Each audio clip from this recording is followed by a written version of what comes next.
Hello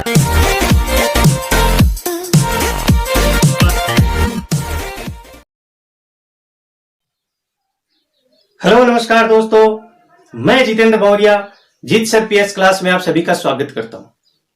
दोस्तों, हमारी जो चर्चा चल रही थी वो चल रही थी 8वीं शिक्षा 12 कला वर्ग राजनीति विज्ञान खंड ब के अध्याय नंबर 2 की। अध्याय नंबर जो 2 था उसमें हमारा जो चैप्टर चल रहा था वो चल रहा था मौलिक अधिकार। मौलिक अधिकारों पर पार्ट फर्स्ट हम पढ़ चुके हैं। आज हम पार्ट सेकंड की चर्चा करेंगे। पार्ट फर्स्ट में हमने क्या पढ़ा था? पार्ट फर्स्ट में हमने पढ़ा था मौलिक अधिकार क्या होते हैं, मौलिक अधिकारों के बारे में अलग अलग व्यक्तियों के विचार हमने पढ़े थे। मौलिक अधिकार होता क्या है और मौलिक अधिकारों का हमारे लिए महत्व क्या है, आवश्यकता क्या है, उसका औचित्य क्या है, उसको भारतीय संविधान में शामिल क्यों किया गया, कहां से हमने लिया, किस भाग में है, कहां से कहां तक अनुच्छेद इसके लिए निर्धारित है, वो सब हमने पार्ट फर्स्ट में पढ़ा। आज हम पार्ट सेकंड में पढ़ने जा रहे हैं प्रथम मौलिक अधिकार, समानता का अधिकार। समानता का जो अधिकार है वो है अनुच्छेद 14 से 18, 14, 15, 16, 17, 18। अनुच्छेद 14 में हम पढ़ेंगे विधि के समक्ष समानता, कानून के समक्ष समानता। 15 में हम पढ़ेंगे धर्म, जाति, मूल निवास स्थान, वंश के आधार पर जो भेदभाव किया जाता है उसको निषेध करना। 16 में हम पढ़ेंगे लोक नियोजन में अवसर की समानता।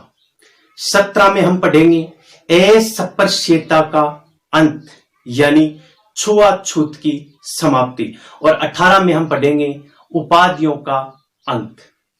चलो बगैर देरी के शुरू करते हैं आज का टॉपिक। आपको हमारा ये प्रयास अगर अच्छा लग रहा है तो आप चैनल पे जाइए, चैनल की सदस्यता लें, चैनल को सब्सक्राइब करें, लाइक करें और दोस्तों में शेयर करें। चलो आज के टॉपिक पर चर्चा शुरू करते हैं। समानता का अधिकार। समानता के अधिकार में हम पढ़ेंगे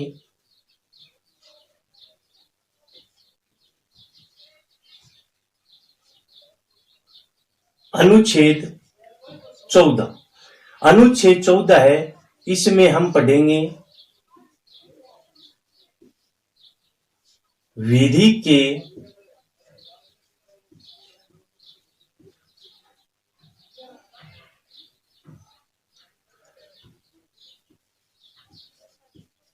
समक्ष समानता व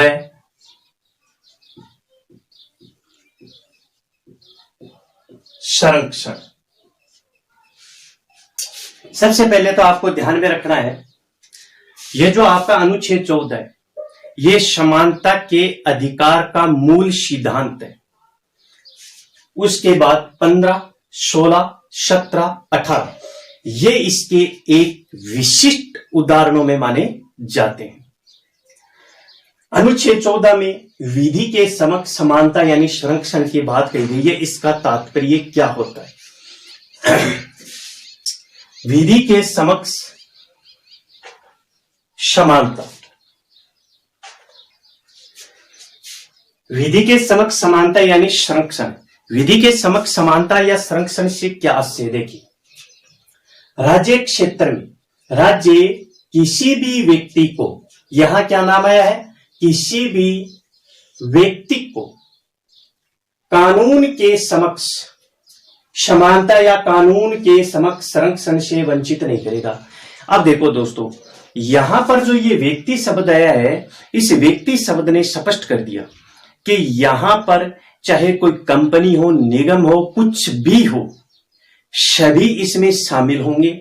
और उसमें जो बात कही गई है वो ये कही गई है कि कानून की दृष्टि में सभी को समान रखा जाएगा, यानी कानून की नजर में सभी व्यक्ति समान होंगे। चाहे व्यक्ति का स्थान कुछ भी है, उसका पद कुछ भी है, वो किसी भी अवस्था में होगा, विधि यानी कानून से वो ऊपर नहीं होगा।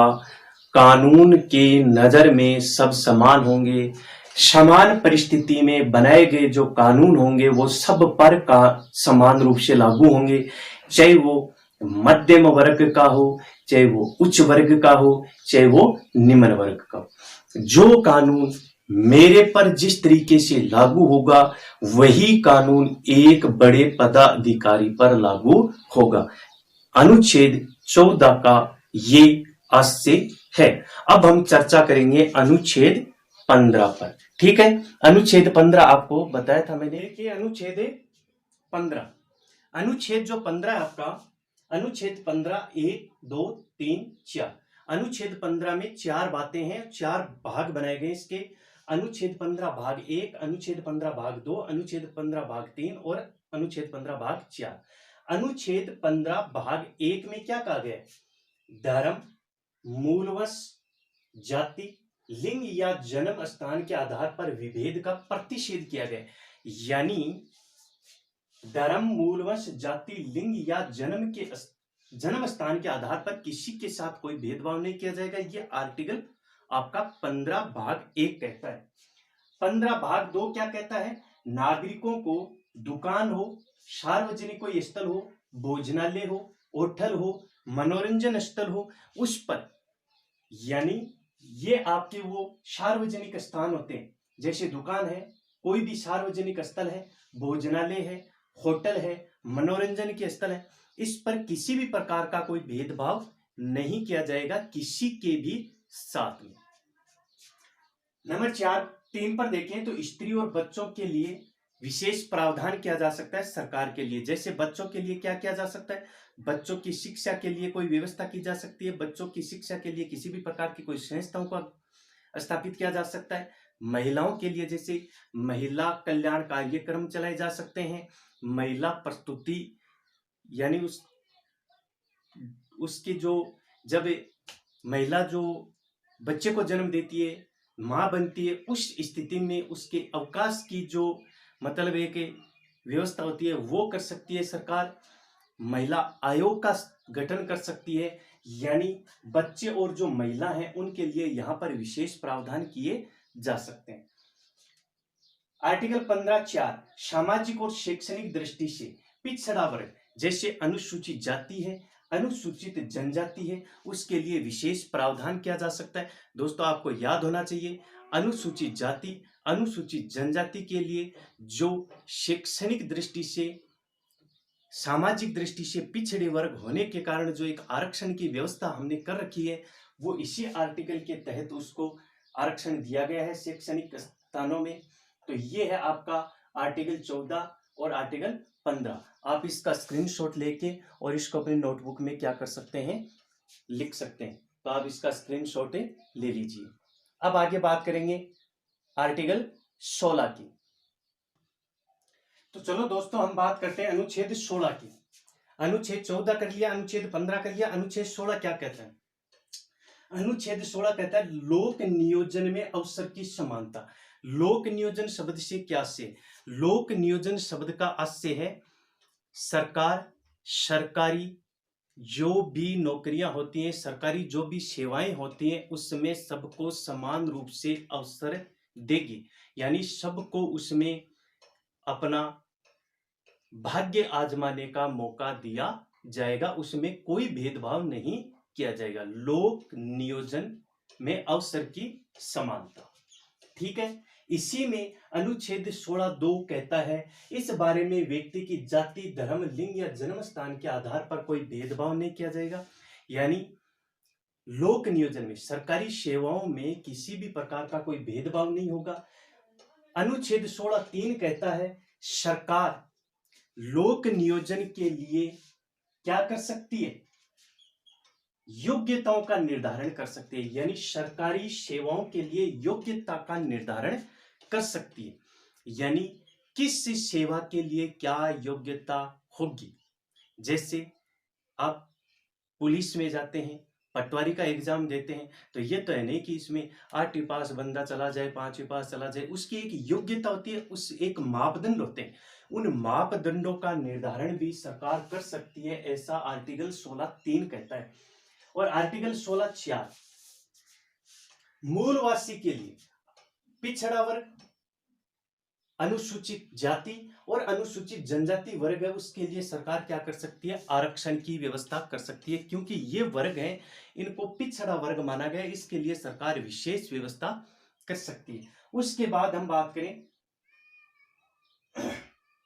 अनुच्छेद 17 की, अस्पृश्यता का अंत।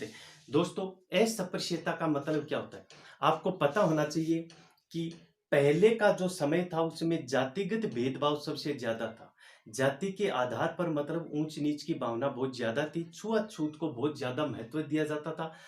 समानता का जो अधिकार है वो इस चीज को निषेध यानी गलत मानता है। अस्पृश्यता जातिगत आधार पर ऊंच नीच की भावना को क्या मानता है, खत्म करना चाहता है, गलत मानता है। तो इसके लिए विशेष प्रावधान किए सरकार ने जातिगत भेदभाव को समाप्त करने के उद्देश्य से अस्पृश्यता निवारण अधिनियम, अस्पृश्यता निवारण अधिनियम 1955 बनाया। उसके बाद क्या किया सरकार ने, इसमें संशोधन किया और संशोधन करके अस्पृश्यता निवारण अधिनियम की जगह कर दिया नागरिक अधिकार संरक्षण अधिनियम। उसके बाद दूसरा है SC/ST अनुसूचित जाति जनजाति निरोधक अधिनियम 1989, यानी अस्पृश्यता को खत्म करने के लिए सबसे कठोर कानून माना जाता है। अब आर्टिकल रहा आपका